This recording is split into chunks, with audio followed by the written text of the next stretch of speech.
Hey guys, Dr. J here. This is the 6th episode of my Dark Souls Remastered walkthrough series. In this series, I'll be defeating all the enemies, collecting all the items, and talking about the game's story and lore. In today's episode, we'll return to the northern Undead Asylum and then explore the depths of the Undead Burg. To get back to the asylum, we need to take the elevator again.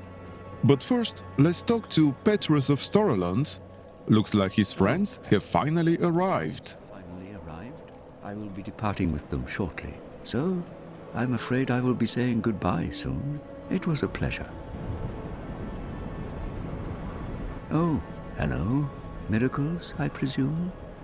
Yes, I know. Rhea is the youngest daughter of the good house of Thoroland. Those young knights are her old schoolmates, but I'm not sure what to make of them. I'm afraid they may be a bad influence. Rhea is the young... Come again. The effectiveness of the teachings depend upon your faith.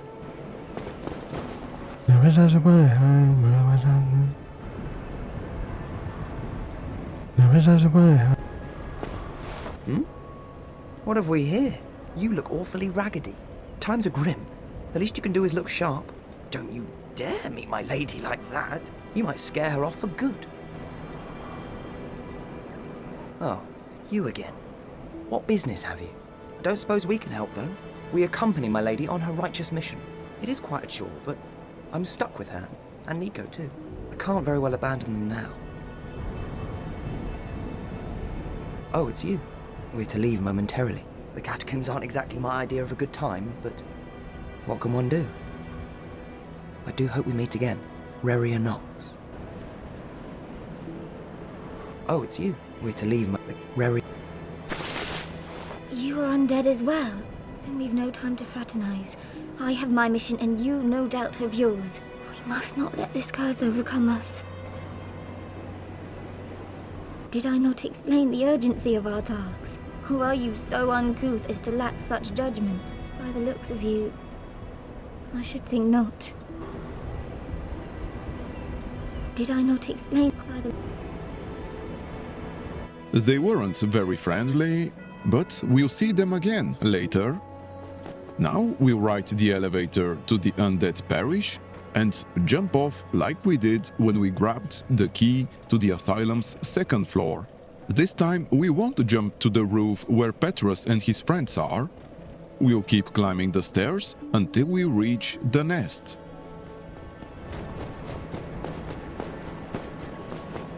If we curl up and stay inside it for a while, eventually Velka's crow will arrive and bring us back to the asylum. The first time we do this, it may take a while.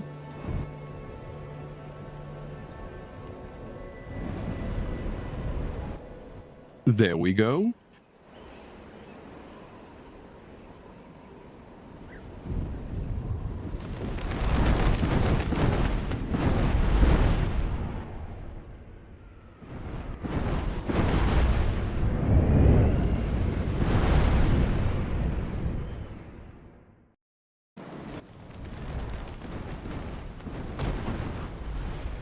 On return, we'll see that the Undead Asylum has become a higher level area. We don't need to clear everything, but there is a very helpful ring we can grab. The torch hollows ahead are, ironically, the hardest enemies here. They can stun lock and kill you. The safest way to deal with them is to use the bow. There are a few more hollows in this hall. We should kill them now, since we'll be fighting the area boss soon, and I don't want them dragged into it.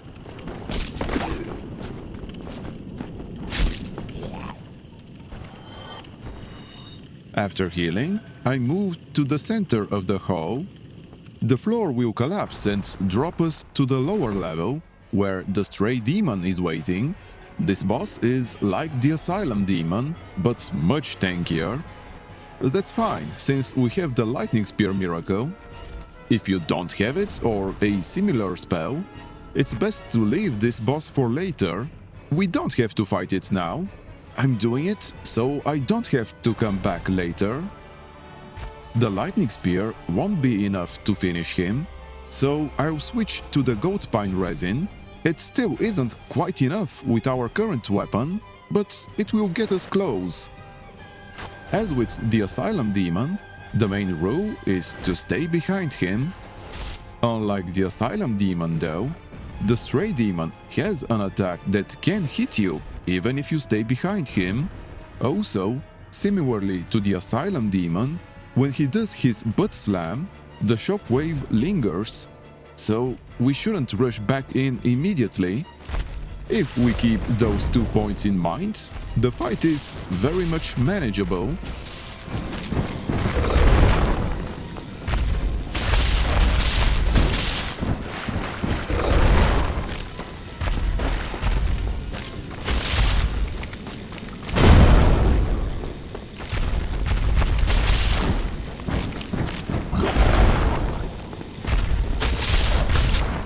After the resin wore off, it still took quite a while to finish him, but I didn't want to spend another goat pine resin. After killing the Stray demon, we get a lot of souls and a titanite slab, the strongest upgrade material. Then we'll drop into the corridor leading to our former cell. In front of it there is another Black Knight. I missed the parry, which is odd, since that attack is easily predictable. But after a few more parries and a couple of backstabs, he goes down. He dropped another Black Knight sword. Back in my old cell, I found a peculiar doll. It will grant access to another area later. I continued through the level like at the start of the game.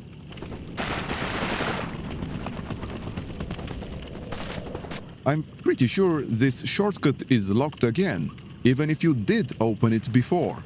There is another Black Knight here with a sword. We already have 2, so the drop doesn't matter.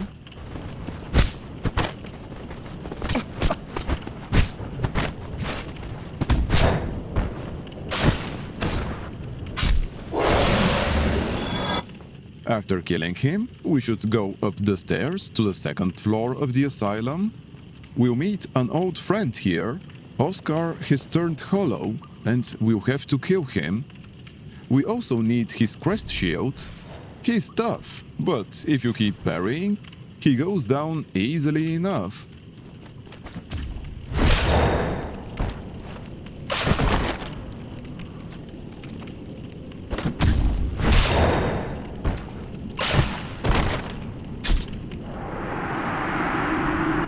There's the crest shield. It has 80% magic damage reduction, so it can be useful in some situations. We've got one final item to pick up in the Undead Asylum. We should return to the parry tutorial room. There are 2 hollow soldiers now.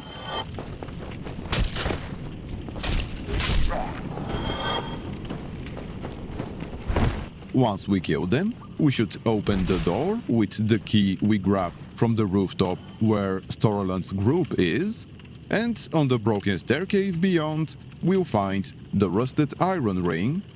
It removes movement penalties in deep water and swamps, which will be great for Blighttown.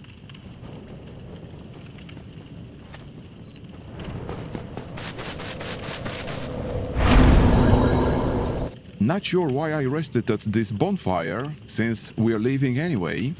To return to Firelink Shrine, we'll have to go back to Velka's crow's nest and curl up like before.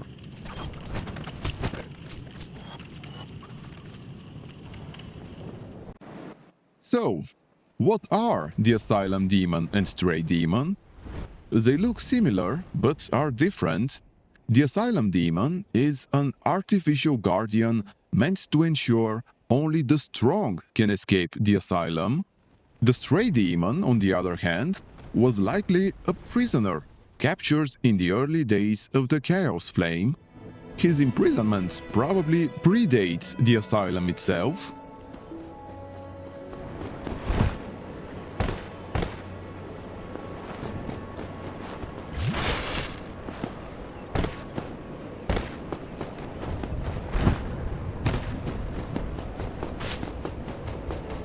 We've got plenty of souls, so it's time to level up. I will increase vitality, endurance and dexterity, so we're tougher for the next couple of areas. We should be able to clear the depths at our current level with no problem, but Blighttown is quite a bit harder. Now I'll head straight to the depths entrance via the aqueduct shortcut we opened last episode. On the way, I will visit the female undead merchant to buy some blooming purple moss clumps. There is a very annoying enemy in Blighttown that inflicts toxic. What? I have.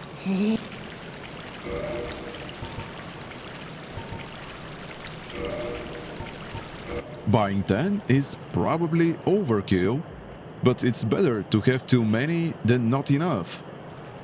We're ready now. Time to enter the depths.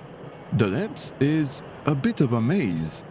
The first time through, you can get turned around easily, but once you memorize the layout, you can clear it really quickly. In the first area, we'll face lots of hollows, some dogs, and a new enemy.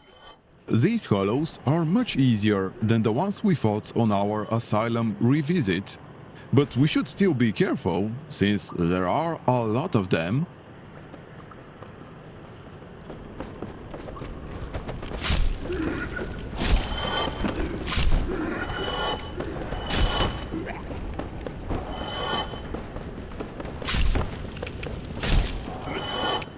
Down these stairs are the two dogs, as well as that new enemy I mentioned. Before engaging him, we should make sure to kill the dogs. Fighting the butcher and the dogs together can be really tough, but the butcher herself is easy if you keep backstabbing, like most strong humanoid enemies in this game. Inside the chest is the large Ember. If we give it to Andre, he'll be able to reinforce our weapons to +10. Next we'll drop through the hole behind where the butcher stood and use lightning spears to kill the giant rat. Then we'll follow the ledge to the spider shield. In theory, it helps in Blighttown's poison swamps, but in practice, you get poisoned anyway, so it's not very useful. The key we picked up opens the room with the area's only bonfire, though the master key works on that door as well.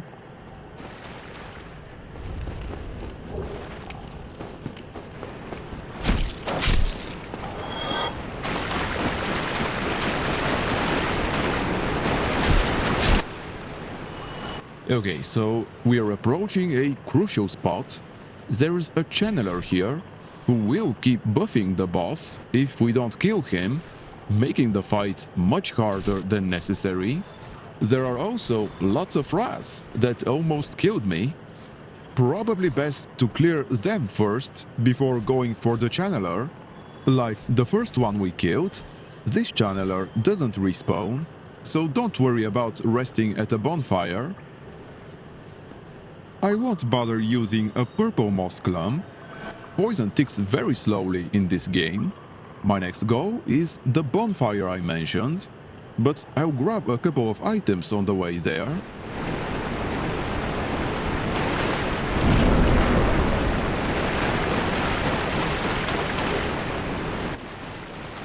There are a few more rats around the corner. We're now on the other side of the fence where we picked up the sewer chamber key. Now I'll head up these stairs, where I'll be fighting a few more rats. Some are even hiding inside crates. Continuing to the end of this tunnel, we'll find more rats. Big surprise. The main reason I'm killing every rat is their decent chance to drop a humanity. Even though the poison ticks slowly, it lasts a while. So it would have been smarter to use a purple moss clump. It's not like we don't have any.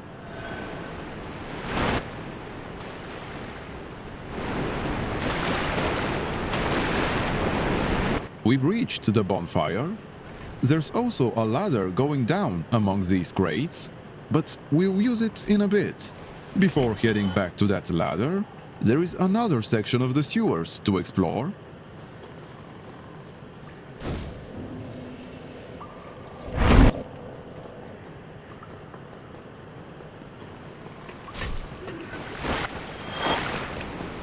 Be careful in this corridor. Lots of slimes cling to the ceiling and will drop onto you. Like the one guarding this item, slimes take reduced damage from physical attacks, but they aren't very threatening, so just take your time. They also drop green titanite shards, and we'll need plenty of those later, but there is a better farm spot. Continuing down the corridor, we'll fight another butcher. We'll kill her the same way as the one before. After a couple of backstabs, she's dead. And she drops a sack. I'll come back to that after we save another NPC. You must help me. Thank you. I would have been a supper without you. Been eaten alive. I shudder to think. Thank you. Thank you dearly. I am Laurentius, of the Great Spawn. I will not forget my debt to you. We'll find Laurentius back at Firelink Shrine once we return there. Now, about that sack. It's nothing special, except you can trade it to Snuggly the Crow for a demon great hammer. If you didn't want to kill the Asylum demon with just a broken straight sword. Now we're basically back at the start of the area. The two dogs in the water are annoying. I probably should have used the bow from the start.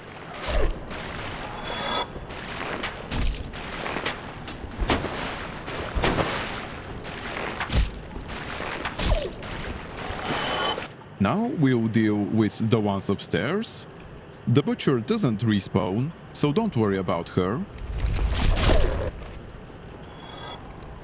Next, I'll drop into the room with the giant rat. This time, I'll slide down the ramp.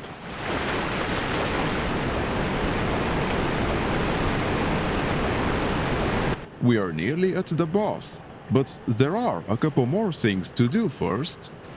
Not sure why I bothered with this slime, but after killing it, I'll go up the stairs to open a door that serves as a shortcut back to the bonfire. This is the ladder I mentioned earlier. You could go up and rest if needed, but I was fine on resources and didn't want to waste time. Killing these rats isn't wasted time. I'm hoping for another humanity drop, though I wasn't lucky this time. There are a few more here that almost killed me again. The S-Talk is a really bad weapon for fighting them.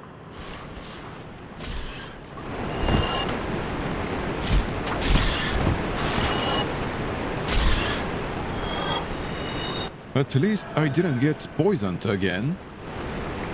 After killing the last one, I continued down this tunnel. This part of the sewers is filled with another new enemy type, the basilisks.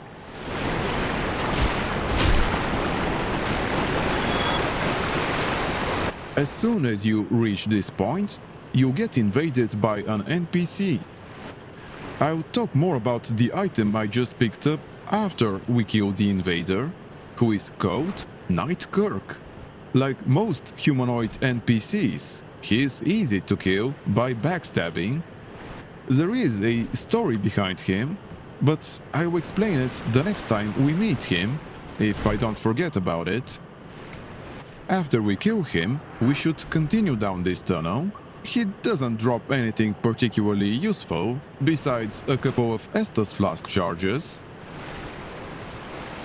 This part of the sewers always confuses me a bit, even though there's really just one path to follow. So yeah, about that Eye of Death I picked up earlier. We need 10 of them to level up a Covenant later. And this section is a great farming spot for this item. I'll not be farming it, since I'll be duping them. But if you don't want to use the dupe glitch, this is the best place to get them. Each basilisk has about a 6% chance to drop an Eye of Death. Be very careful not to get cursed though. The curse halves your HP. The easiest cure for this affliction is a purging stone sold by Oswald. Another NPC can cure it too, but he's hard to reach.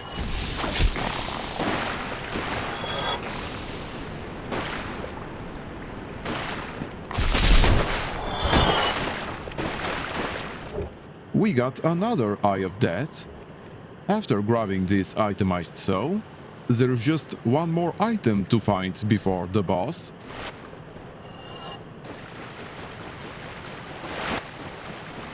That item is the Ring of the Evil Eye. Its description oversells it. You only gain 30 HP per kill, which is negligible and definitely not worth a ring slot. I'm heading back to the big open room near the boss. I won't speed this up, so it's easier to follow as a guide.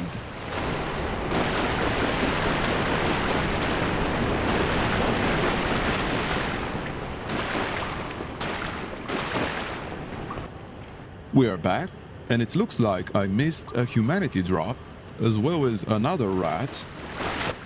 I guess it's time to use the heal miracle. Didn't mean to cast it twice, but it's fine. There's not going to be any more fights until the boss. For this boss, we can summon Solaire, but I advise against it. It actually makes the fight harder. The next boss is weird, but has a very predictable pattern you can abuse. I'll still summon Solaire. If we keep him alive, which isn't very easy, he'll award us another Sunlight Medal after the kill.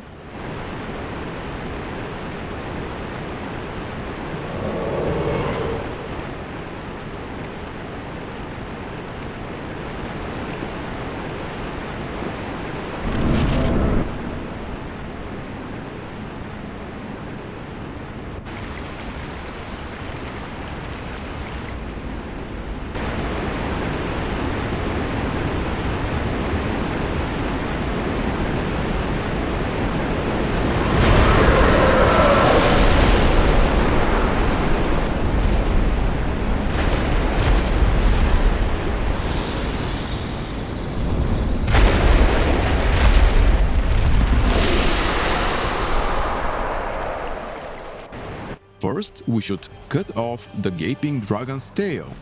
To get the Dragon King Greataxe, another weapon needed for the Knight's Honor achievement. That's fairly easy, and even easier solo. If no one's nearby, it will charge at us, and that charge is really easy to dodge. After the charge, we have a window to land a few hits. But since we are not solo, we'll have to deal with his melee attacks and constant jumping. With the Lightning Spear miracle, I wasn't too worried. And another Sunlight Medal means less farming later.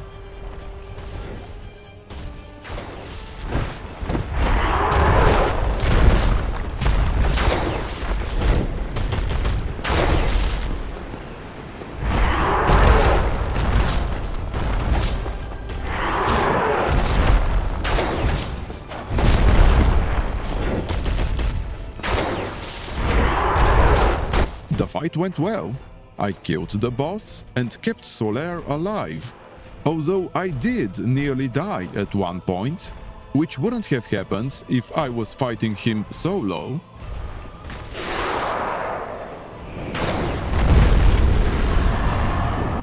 After the kill, I got the Blighttown Key, Twin Humanities, and the Sunlight Medal.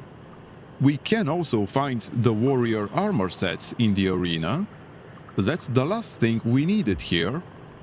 Back in the previous room, we'll meet another NPC, Domhnall of Xena, a merchant who sells interesting items and certain bosses' armor sets, which only appear after we defeat them. And good day to you.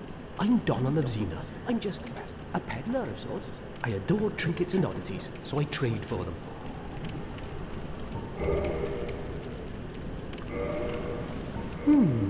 I'm afraid I don't see anything here. I'm afraid... Once we ring the second Bell of Awakening, he'll move to Firelink Shrine, near where we found the first Ring of Sacrifice, below the aqueduct entrance. His crystal weapons are very powerful, but they can't be repaired and will eventually break. It's meant to be. There'll be more in store for us, someday, sometime. Now it's finally time to open the door to Blighttown. This is where we'll end today's episode. Thank you for watching. If this was helpful, I'd appreciate it if you could press the like button, subscribe to my channel if you haven't already, and leave a comment down below.